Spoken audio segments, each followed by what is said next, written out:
The evidence around the use of masks by the general public, especially outdoors, is extremely weak. We do not recommend face masks for general wearing. The evidence on face masks has always been quite variable, quite weak. The evidence is weak and the effect is small. Face coverings will become mandatory. In terms of wearing a mask, our advice is clear that wearing a mask if you don't have an infection really reduces the risk, almost not at all. So we do not advise that. And wearing of face masks by the general public. This has been a controversial area in pandemic preparedness and planning for the 15 years that I've been involved in it.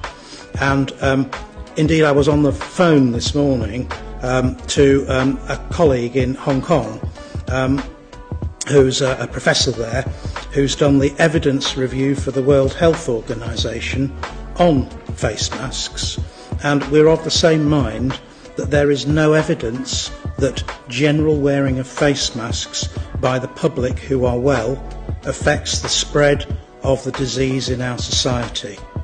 But in terms of the hard evidence and what the UK government recommends, we do not recommend face masks for general wearing by the public. The evidence on face masks has always been quite variable, quite weak, quite difficult to know exactly, and there's no real trials on it.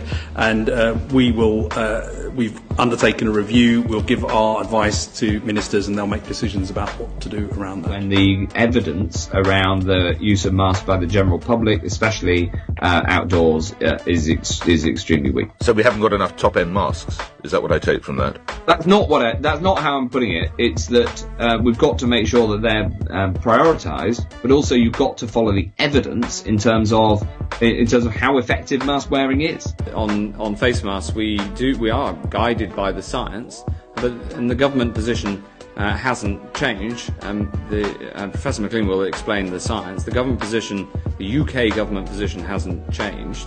Not least because the most important thing people can do is the social distancing. The recommendation from